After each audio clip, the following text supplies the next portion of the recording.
I'm Eric Fulweiler, and this is Scratch, bringing you marketing lessons from the leading brands and brains rewriting the rulebook from scratch for the world of today.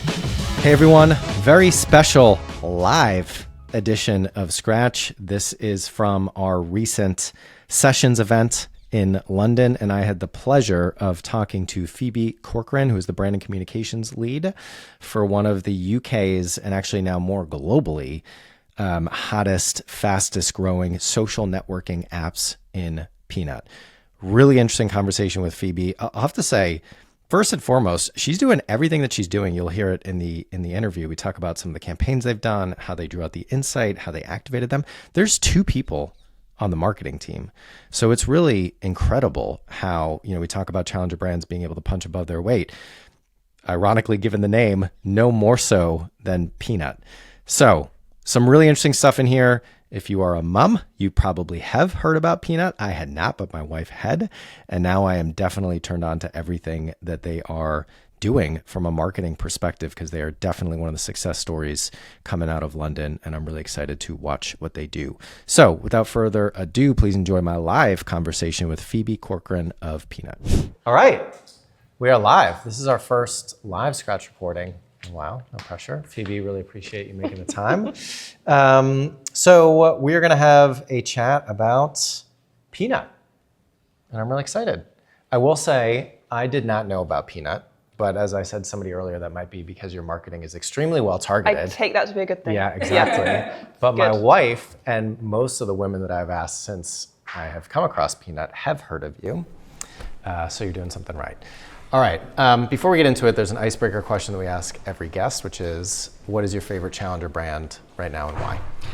It's such a good question. I think like almost every brand I like is a challenger brand. So it's actually really hard to choose. I mean, I love Here We Flow. I think everything that they're doing is really cool. I'm also like a perfect example of why their partnerships work, because I came across it in my co-working space in Aphora. So that's a separate point. Couldn't choose those, felt too on the nose. So I'm actually a really big fan of Vinca wines. They are kind of revolutionizing a really, really deeply rooted, long-standing industry. Like, people have drank wine for as long as there have been grapes or whatever, right? But they're doing it in a way that is good for the environment, good for consumers, good for wine cellars. It's all aluminium. It's getting rid of the heavy glass and all of the things that make the CO2 emissions crazy. And the branding's really nice, and they're just doing a great job. Amazing. Let's check it out. All right, so before we get into the actual interview, can you please, for folks that might not know Peanut, give us an overview of Peanut and maybe a little bit about like where we're at in terms of State of the Union for marketing as well. So Peanut is essentially a social network for women throughout all life stages. I say that with an asterisk, relative to motherhood. So we cater to women when they're trying to conceive, when they are pregnant, when they are early mothers. It's like post-partum, particularly the 4th trimester, when they kind of really need support. But the support carries on all the way through perimenopause and menopause. So we started just really focusing on early motherhood because that was where the need was most apparent. And we've now kind of, spread to support all of these different life stages and efforts. So in terms of marketing, it's one of those things where everyone tells you to niche down, but you're trying to talk to women basically from the ages of 18 to 45, 50. So it's pretty hard to do that. But what we really try and do is just show up for women where they are, whether that's utilizing different social media platforms to target certain women and start certain conversations on LinkedIn, for example, when we're maybe talking to working mothers, versus TikTok when we're looking at the younger generations as they're kind of starting to think about trying to conceive and pregnancy and all of those things. But yeah, we've been around since 2017. And we've been through a lot of kind of iterations in that process, but we're at a really exciting point at the moment where, we're just really growing and getting excited about what's coming next. Amazing. And I know the marketing has a lot to do with that. So, Viren, could we pull up, we have a couple slides. I think it'd be great to talk about some of the campaigns that you've done recently. Yep. Maybe kind of like a brief overview. I think we've got 2, so on each. Yep. And then we'll unpack those a little bit, understand kind of like how you got there and use those as kind of examples of how you've kind of built the playbook for marketing at Peanut. So do you want to tell us about for smiles first. Yes, this is one of my brain children, so I'm very happy to talk about this one. But this was a collaboration with ourselves, Tommy Tippy, who is a great brand that is also probably considered a challenger brand despite how long it's been around. They are into baby care and baby products, but they really focus around making mum's life easier, which is exactly what we would want. But it was also in support of the Maternal Mental Health Alliance. So we kind of thought up this big campaign around Maternal Mental Health Awareness Week because it's a really unspoken taboo still in society, despite we've got roundtables in Parliament and all these kind of things that are starting very kind of earnestly to happen. But we knew that with our platform we could make some noise. Essentially, we wanted to get some press. We wanted to really promote their new hub that they've created in partnership with us that spotlights all different kinds of resources for mums in the UK who are going through various, mental health challenges perinatally.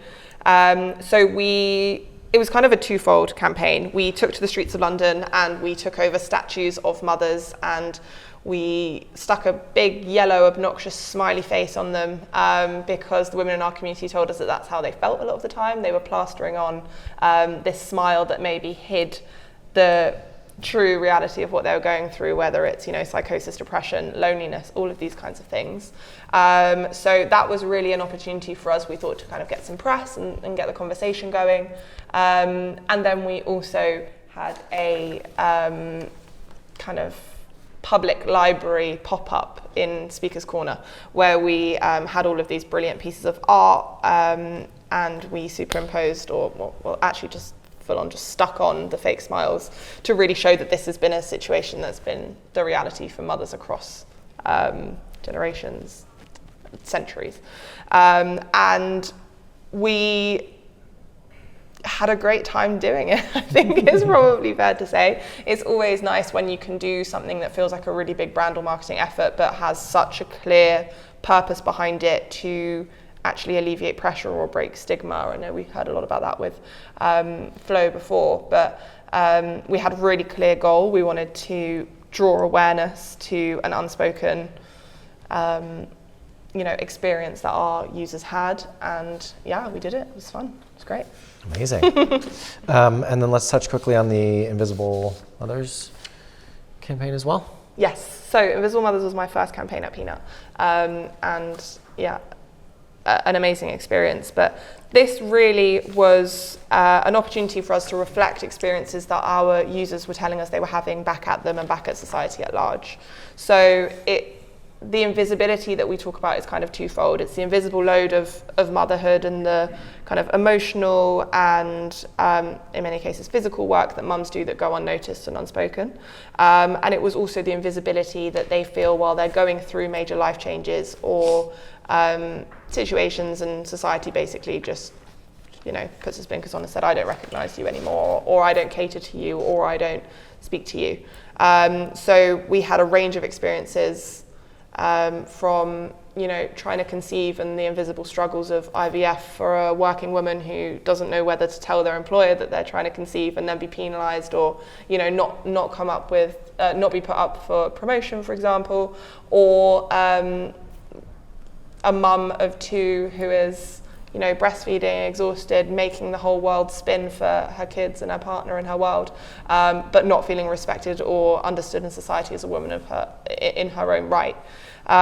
So it was a massive campaign for us. It was a really stunning piece of visual art, really, where we showed all of these experiences really raw and really reflected, and the women who were part of it weren't models. They were women from our community who put their hands up and said, I'm going through this right now and I want to be part of the conversation. We had one of our lovely users who was pregnant, a very newly postpartum mum, or two very newly postpartum mums, and a whole host more. We also did a big research project which really looked to break down the stigma and also offer solutions for the issues and the societal BS that we were kind of coming across. Hey everyone, I wanted to quickly jump in and ask a question that I'm sure all of you have thought of. What does the future of the CMO role actually look like? Is it evolving? Is it going extinct? like a lot of businesses seem to think it is, we have put out our very first documentary as Rival titled The Future of the CMO. You can check it out via the link in the show notes below. We have interviewed some of the biggest and brightest minds in the marketing industry to understand what the future of this role actually looks like. Would love for you to check it out. Would love to hear what you think. Link in the show notes below. How big is the marketing team? 2.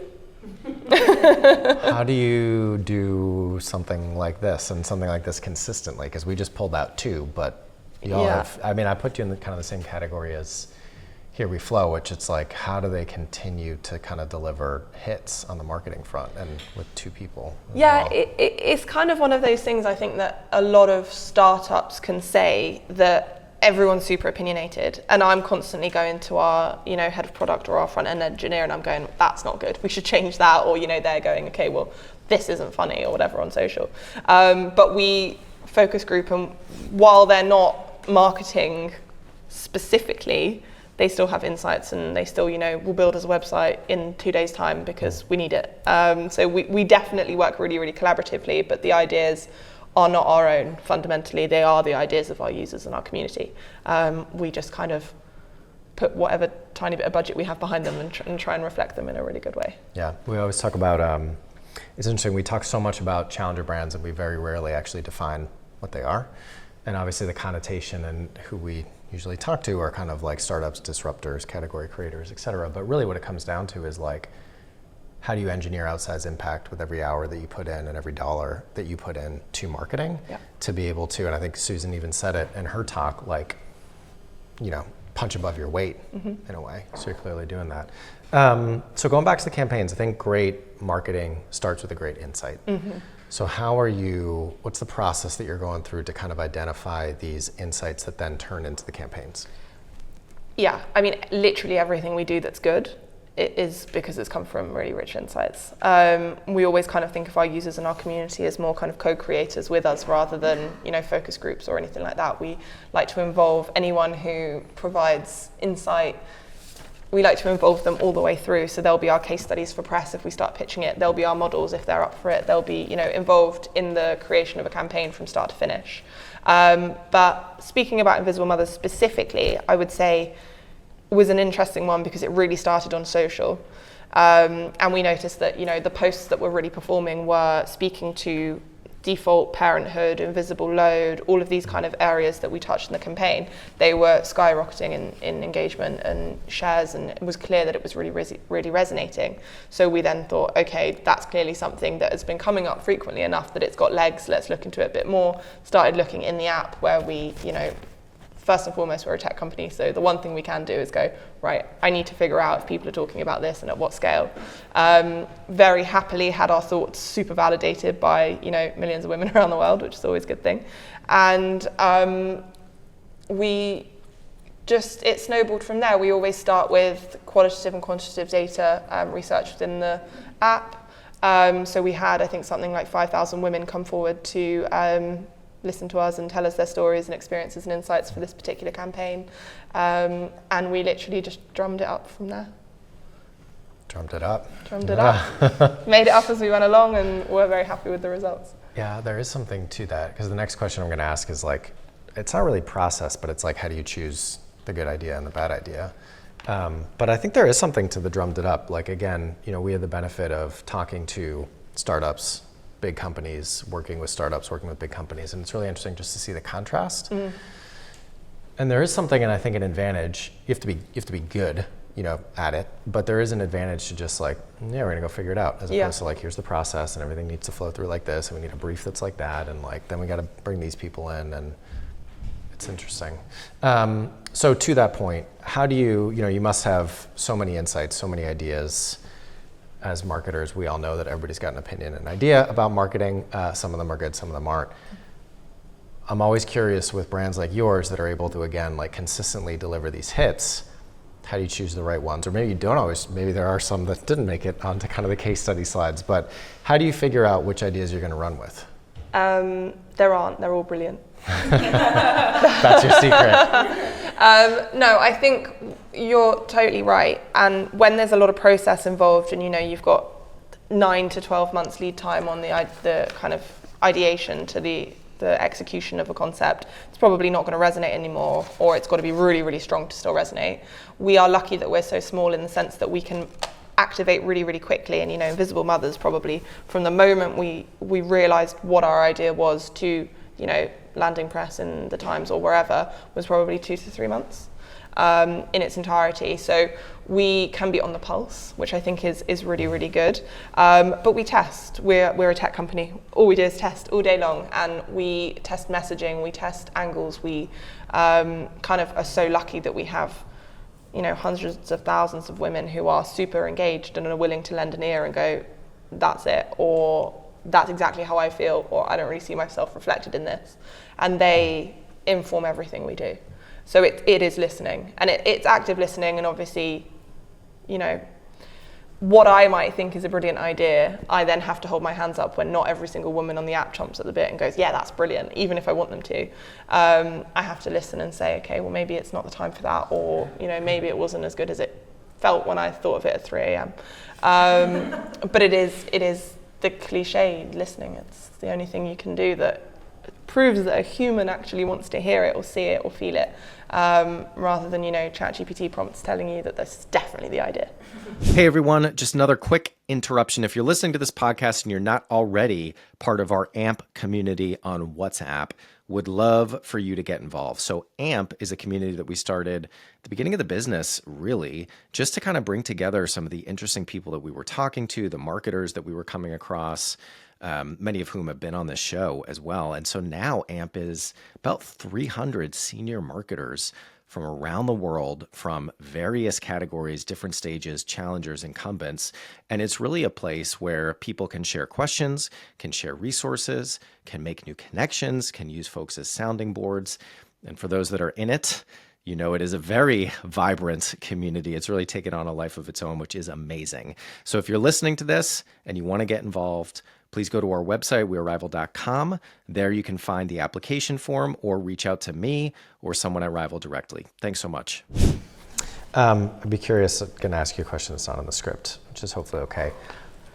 Do you think, or what is your response to the prompt of, is great marketing more of an art or more of a science? Because sorry, I guess I'm answering my own question quickly, but it's obviously both. But again, I think it's really interesting now, having interviewed 120, whatever, it's like you hear a lot of, I remember Rory, the CMO of Gymbox in the UK, is like, I don't even pay attention to what people say.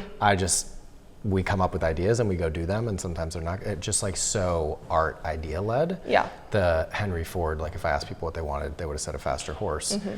And then there's some companies like Resident Home, that kind of e-commerce mattress company out of Israel that was we don't pay attention to anything people say, we just look at the data. Yeah. And you seem to be kind of a balance of both. So just curious to kind of get your thoughts on that. I think part of it is the people. I,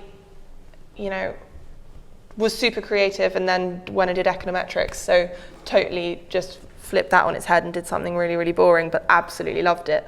So I understand the importance and the value of data. But I think it's almost having the flexibility to add artistic license to data, essentially. ChatGPT could definitely have structured the questions for our survey, but it couldn't have staged that shoot. It's kind of taking it. It's both. You answered it. There's nothing else I can say. It's both. It just is both. And the thing is, maybe if you have a big marketing budget and you have the ability to test things once they're out in the wild, you can have the confidence to go, I'm just going to go with my idea because if it works for me, I think it'll be great. If you don't have that, and we do maybe 1, maybe 2 campaigns like this a year, I want to have full confidence in it, and my confidence comes through data. The big bets, yeah. Okay. Let's talk a little bit about kind of how you build buzz, and then maybe, if I think we'll have time, take a question or two from folks. But you have the insight, you figure it out to come up with the ideas, the campaigns, get it done, get it out into the world. How do you actually get the attention?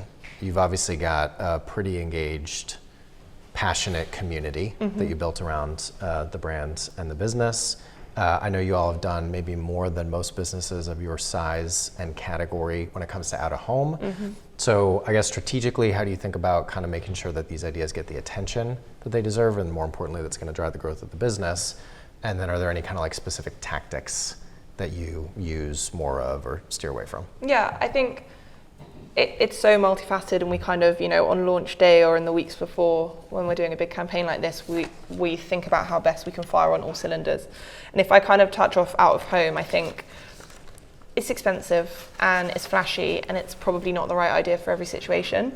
But if you've got something really, really great, it can be up there for half a day and you can get your photos, get your press, and you can show the people who are walking past that you're serious. But you have to have a message that cuts through, and if you don't have that, there's kind of no point, and it's, marketing money that's going to be falling on deaf ears. But it's really, I'm quite a passionate believer that it's kind of a clout play, and in a lot of situations that's probably fun and good, but it's not necessarily the most effective way to build buzz, in my opinion. What is having, like you said, a really kind of impassioned group of fans, not the right word at all, but like followers of the brand, which we have in the form of MVPs, who are our most valuable peanuts. So they are power users, they love the product, they tell us what's wrong with it, how it could be better. They do all of these things, but they really show up when we do things like this as well, and they're sharing it to all their friends. It's on, on their auntie's Facebook within half a day. It's that, and kind of really relying on the core group who you serve, but it's also friendships and favors and all of the fun stuff that comes with startup life. And it's, our founder sending it as a DM to all of her cool friends, going, please, share this. But I think of the things that we can control, really the power is resonance. If you see something and you feel reflected in something, you will share it. And our founder always says we can only be what we can see, so we are kind of about showing the breadth of that experience. And when, unfortunately, it's still a novelty for a mum to see their experience reflected accurately in, media or social or whatever it is, she's going to want to share it because it's not done often enough. So I think we're lucky in that sense that we are breaking taboos and stigmas, and you're almost a bad person if you don't want to get behind it. So the sharing kind of comes naturally. I just realized, and maybe Viren is many steps ahead of me as usual, but clearly there's a tie-up between Peanut and Flo here. We got to make that. Oh yeah, I've already, the cogs are already turning, all right, for sure. All right, so before we wrap it up, last question. What is one thing people should do differently after listening to this interview? Oh, one thing? It's so hard. Offer a pregnant woman your seat on the tube. I literally, on the way here, I had to jump from halfway down a carriage just to offer her a seat, even though she had a, please offer me a seat badge on there. Just be more understanding and supportive and accepting of the women in your life, regardless of whether motherhood is their journey or not. All right, well, that is a great place to leave it. Phoebe, thank you so much. Thank you. Folks, you're welcome to stick around. Pizza, drinks, and chats with Phoebe. Thank you so much.